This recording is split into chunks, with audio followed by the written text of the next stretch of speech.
Imagine agora você aí morando num país que consegue ter crescimentos absurdos no seu PIB, ano após ano batendo esses recordes. E do nada, em menos de 2 anos, tudo da economia vai para os ares. A moeda se desprende da realidade e a inflação acelera absurdamente. Essa é a realidade da Turquia.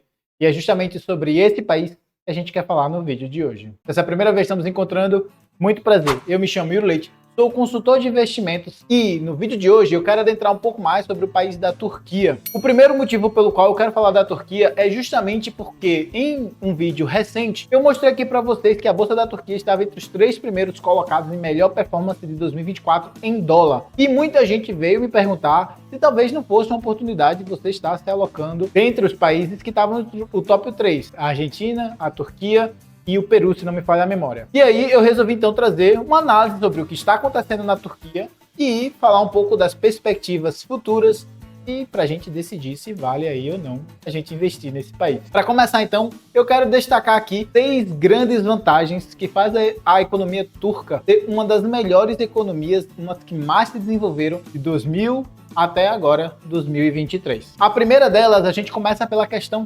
geográfica. Se você olhar no mapa mundi, a Turquia ela está situada bem próxima da Europa, da Ásia e da parte norte lá da África. E também tem acesso também ao Oriente Médio. Isso faz com que ela consiga ter um mercado de exportação e importação facilitado para uma região grande de locais. E localizações essas que têm não só uma renda crescente, porque esses países se desenvolveram ao longo do tempo, mas também eles possuem bastante quantidade de pessoas. A China e a Índia é praticamente o quê? Praticamente 30% de toda a população mundial está nesses dois países. Além disso, tem a Europa, tem o norte da África, tem o resto da Ásia. Tudo isso faz grande quantidade de mercado para que você possa exportar. Além disso, como é um local que está próximo de todas essas regiões, é muito mais barato você importar. Imagine agora você sair lá da China e trazer um navio para o Brasil, por exemplo. É muito mais caro do que você simplesmente trafegar lá e trazer para a Turquia. Isso faz com que a economia turca consiga comprar barato, vender barato, o que deixa ela uma economia competitiva, e ao mesmo tempo ela consiga fazer as suas exportações para um mercado consumidor maior, market share de pessoas maior. Isso trouxe uma grande vantagem para a economia turca ao longo desse tempo. Uma segunda grande vantagem que a gente tem que mencionar aqui é a questão de estruturação da Turquia. A Turquia ela tem uma quantidade de jovens grande, ela tem praticamente 1/3 da população que são jovens com alta qualificação,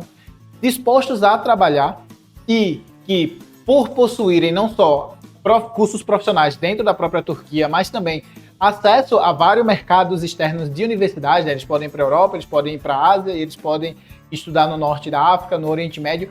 Então eles conseguem ter uma grande quantidade de conhecimento e, por isso, eles conseguem trazer isso para o seu país, investindo no seu país, facilitando o desenvolvimento das empresas no país. Além disso, a gente também tem que adentrar aqui na questão de que a Turquia ela tem um mercado turístico muito grande. Se você for analisar, dá em torno de 40 milhões de pessoas que passam pela Turquia todos os anos.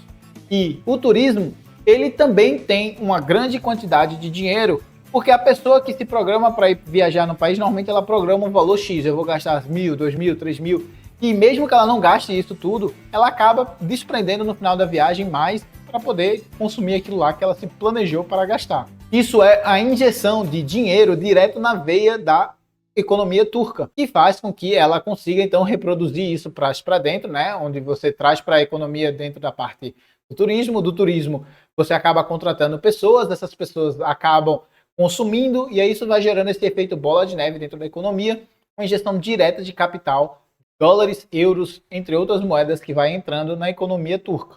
Faz esse desenvolvimento acontecer de forma mais acelerada. E junto com esse grande avanço da economia, também tem a questão da estabilidade da economia turca. Se a gente for analisar, nos últimos 20 anos, a economia turca ela cresceu aproximadamente 3 vezes o seu PIB em 20 anos, em 2 décadas, o que dá um crescimento aproximado ali de quase 6% ao ano. É um crescimento muito superior, por exemplo, ao que a gente encontra aqui no Brasil. Isso trazendo uma certa estabilidade também para o país, já que esse crescimento ele vai acontecendo de forma estável, com muita entrada de capital externo, fazendo com que os empreendimentos ali dentro da própria economia turca vá sendo construído e sendo desenvolvido, trazendo uma certa estabilidade para a economia e oportunidade de ganhos para investidores e empreendedores que decidam ir para a economia turca. Lembrando que quando um empreendedor ele vai para a economia, quando ele vai lá construir, ele constrói um estabelecimento e isso por si só já move a economia, né? Tem a parte de construção civil,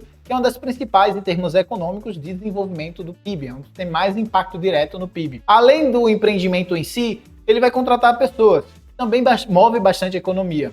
E por ele estar contratando pessoas, normalmente essas pessoas acabam vindo morar perto desse empreendimento que ele construiu inicial, o que faz com que casas sejam construídas ali. Novamente, maior desenvolvimento do PIB, por conta dessa questão de estrutura. E aí vem a questão infra, onde você coloca estradas, ferrovias, portos, enfim, tudo isso vai sendo agregado, fazendo um desenvolvimento ficando cada vez mais acumulado. E aí a gente já entra nessa questão de desenvolvimento da economia turca, baseado nessa questão da construção civil, que é um outro ponto que a gente gostaria de mencionar aqui. Além desses pontos, a economia turca ela está dentro do G20, que é o grupo dos 20 maiores países do nosso planeta. Além disso, ela também está em termos de acordos comerciais com a OMC, que é a Organização Mundial de Comércio. Isso faz com que, então, ela consiga ter acesso a acordos comerciais que são muito favoráveis para ela. A gente falou que quando ela consegue importar, ela importa mais barato por conta da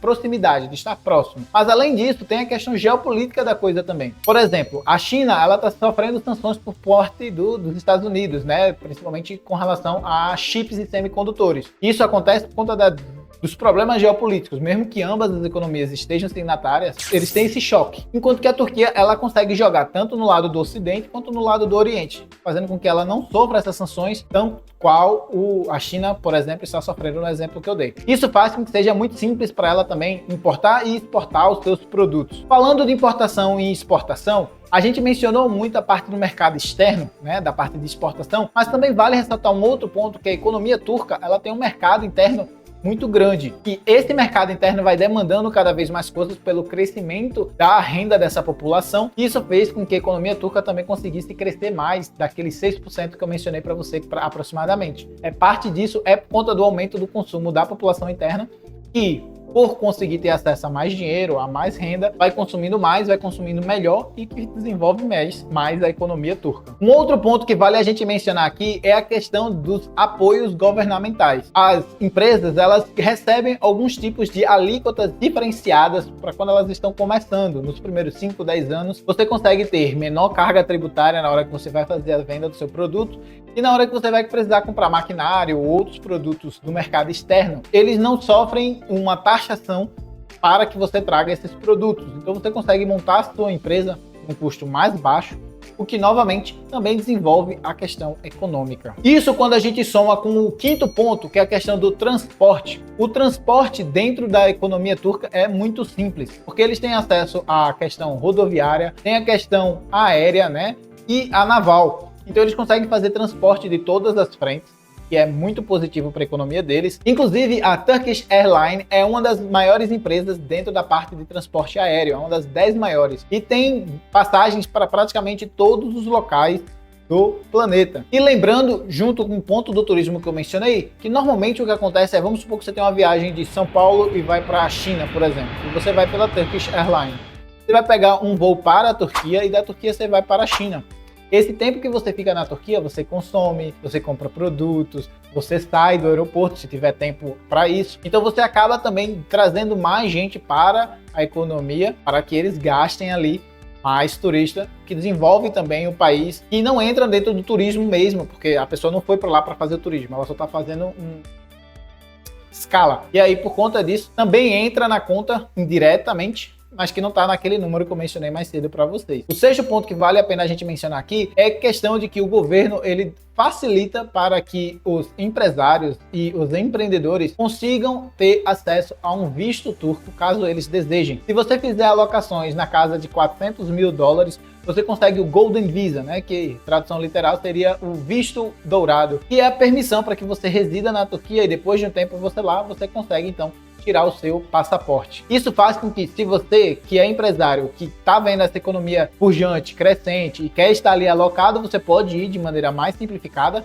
pela questão que eu mencionei aqui do quarto ponto, e que vai conseguir fazer transporte dos seus produtos tanto para dentro quanto para fora, se for necessário, na importação e exportação. E você também tem acesso a um visto qualificado para que você possa residir na Turquia sem que isso seja um problema. Então eles conseguem fechar tudo isso, trazendo várias pessoas que quiserem investir na economia, o que fez com que ela crescesse de forma estável e foi muito positivo para a economia. Contudo, esse cenário todo que eu pintei aqui para vocês foi até 2023. De 2023 para agora, a economia turca ela teve um grande pesar em diversos pontos. O principal deles foi a questão da desvalorização cambial. Vejam aí na tela que eu estou colocando para vocês que a desvalorização cambial de janeiro de 2023 para agora chegou na casa de 70%. Enquanto em janeiro de 2023 você precisava de 19 mil liras turcas para comprar $1, hoje você precisa de aproximadamente 33.500. Isso, por si só, já faz uma pressão muito grande dentro da economia turca,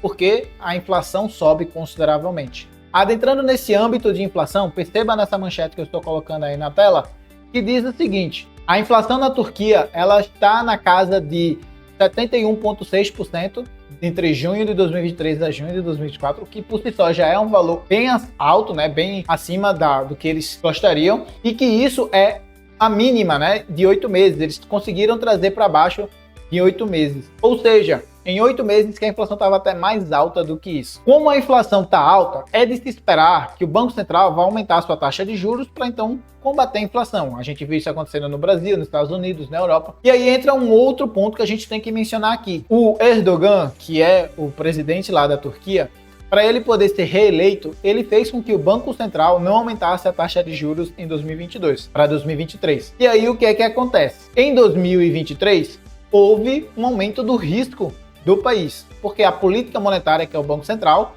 foi interferida pela política fiscal, que é a parte do político, né, a parte do presidente. Quando isso acontece, investidores começam a precificar que existe um risco de o presidente do Banco Central de lá não aumentar a taxa de juros de forma necessária para combater essa inflação, que é basicamente o que está acontecendo agora. Se vocês verem aí na tela, a taxa de juros que está sendo praticada lá na Turquia está na casa dos 40%. Enquanto que a inflação, como eu mencionei aqui para vocês, está na casa de 70 e poucos por cento. Se você for fazer a conta, mesmo que em termos nominais, você empresta esse dinheiro para a economia turca, para o presidente lá, né, financia o tesouro direto deles, e você ganha 40%, pelo fato da inflação ser de 76%, em termos reais, o seu poder de compra vai estar decaindo ao longo do tempo. O que significa que você está perdendo poder de compra, e isso não é um cenário positivo para os investidores que estão ali querendo alocar dentro da economia turca. Então, tem o risco que aumentou e tem a taxa de juros que não está subindo de forma necessária ou quantidade necessária para combater a inflação que está sendo colocada em prática por lá. Isso faz ou evita que investidores não coloquem dinheiro lá dentro, o que, de novo, não consegue ajudar a equilibrar as reservas cambiais e não consegue ajudar a lira turca a reduzir de forma mais acentuada. E isso, obviamente, é algo negativo para a economia turca. Além da questão da inflação e da taxa de juros, a gente também tem que entrar aqui dentro do âmbito geopolítico da coisa. Em termos geopolíticos, no início da guerra entre a Rússia e a Ucrânia, o Erdogan começou a falar muito mais a favor da Rússia do que da Ucrânia, o que trouxe um certo receio para investidores, principalmente do lado ocidente, de não colocar dinheiro lá por achar que iria haver algum tipo de sanção caso a Turquia adentrasse lá junto com a Rússia. E recentemente eles também começaram a falar muito em pró dos iranianos, dos palestinos que estão ali nas faixas de Gaza. O que eu não vou entrar aqui no âmbito moral da coisa, né? Mas eles estarem com essa aproximação mais para o lado dos palestinos foge a forma como o Ocidente olha. O Ocidente ele está muito mais a favor de Israel do que necessariamente dos palestinos. O que, de novo, afasta os investidores, principalmente do Ocidente, da Turquia. Isso junto aqui faz com que poucos dólares entrem dentro da economia turca, o que não só prejudica o câmbio, mas também traz impactos em termos de desenvolvimento econômico, da rotação ali dentro que eu expliquei naqueles 6 pontos que eu comecei explicando no vídeo. E aí o que é que acontece? Com tudo isso, a gente precisa, então, adentrar aqui em termos de perspectivas futuras. A gente viu, e eu vou deixar o vídeo do React que eu falei sobre esse assunto aqui embaixo na descrição, que a Bolsa Turca, ela teve uma das melhores performances em 2024, até maio, foi junho de 2024. Teve ganhos expressivos. Parte desses ganhos foi por conta de uma leve valorização do câmbio, outra parte foi por conta realmente do aumento da lucratividade da Turquia. A Turquia, ela tem várias empresas que estão sofrendo muito por conta principalmente dos âmbitos da inflação, que aumenta o custo para você trazer o seu produto e você não consegue repassar o valor total porque as pessoas não conseguem ou não têm renda suficiente para comprar os produtos, para pagar o preço que precisa ser pago, o que diminui as suas vendas e também quando você vende é numa margem bem mais apertada. Além disso, também existem as outras empresas, como o caso, por exemplo, dos bancos e das exportadoras. As exportadoras, quando elas vendem um produto em dólar e por isso elas conseguem ter uma lucratividade maior, o que de certa forma mantém ali o poder de compra meio estável dentro dos investidores que se alocam nesse tipo de setor. Os bancos, por sua vez, eles normalmente ganham quando a taxa de juros sobe, eles conseguem emprestar um valor maior. Só como a taxa de juros está subindo num valor muito menor do que o da inflação, isso significa que ao emprestar dinheiro, você vai até ganhar nominalmente, mas você não vai conseguir necessariamente compensar aqui a inflação. Você tem que praticar o dobro da taxa de juros para começar a ganhar e isso ainda tem o risco de você não receber. Então, de forma geral, bancos, apesar de normalmente deveria estar ganhando dinheiro, eles não conseguem ter a lucratividade necessária por conta dessa questão das taxas de juros que estão sendo praticadas. Isso afeta muito a questão de emprestar dinheiro, que é o que movimenta a economia também, o que mantém a oferta de crédito um pouco restrita dentro da Turquia. Então vamos lá, em termos de inflação, a gente viu que está bem elevado e não tem perspectiva de melhora no curto prazo. A taxa de juros está baixa, o que não compensa a inflação, por isso é de se esperar que bancos e outras empresas não consigam ter lucratividades de forma mais assertiva, aquelas que são mais dependentes do mercado interno, apenas exportadoras que consigam de fato ter ou manter mais ou menos ali uma lucratividade ok. O que significa que, de maneira geral, a economia turca não está bem das pernas e não tem perspectiva de melhora no curto prazo. Claro que decidir se alocar na economia turca, seja através de investimentos diretos ou através dos TDRs, né, que seria o Turkish Deposit Receipt, como se fosse o BDR aqui do Brasil, você pode ter alocações lá, só que talvez não faça sentido, porque os ganhos que você vai ter talvez não compense o prejuízo que vai ser impactado lá na inflação. Mas aí fica a sua decisão de querer correr o risco ou não. E aí fica a pergunta, você acha que vale o risco? Deixa aqui embaixo nos comentários. Então, pessoal, de maneira geral, a economia turca, ao meu ver, não é um bom local para você estar colocando seu dinheiro. Existem diversos outros mercados que estão oferecendo oportunidades muito melhores, como o caso, por exemplo, da China, que depois dessas quedas todas está com preços bastante atrativos. Temos o Brasil, também está com preços bastante acessíveis. Temos alguns tipos de investimento, por exemplo, de renda fixa, tanto no Brasil, ou tanto nos Estados Unidos, quanto na Europa, que também estão pagando taxas muito boas, com oportunidades de ganho de marcação a mercado. Talvez, de maneira geral, o risco-retorno de você investir nesses locais seja muito melhor do que estar alocando na economia turca. Mas aí, de novo, eu repito, isso depende do seu apetite de risco aí, para ver se faz ou não sentido, se você quer ou não estar apostando na economia por lá. E aí eu termino, então, o vídeo agradecendo vocês pela presença de vocês aqui, pedindo que se você gostou desse vídeo, não se esqueça de deixar aquele seu like e também se inscrever aqui no canal. A gente tá com a meta super ousada de bater 2.000 inscritos e pra gente chegar lá, a gente precisa de você. Você clica aqui no botão inscreva-se, clica no sininho, que é para você não perder nenhum dos conteúdos que a gente traz por aqui. Lembra a todos que temos links para diversos vídeos que vão estar aqui embaixo na descrição também, que com certeza vão te agregar bastante aí na sua vida financeira. Ou se não, você pode assistir esse que vai estar aí na tela logo depois da conclusão do vídeo. Agradeço a sua presença e te aguardo no próximo vídeo.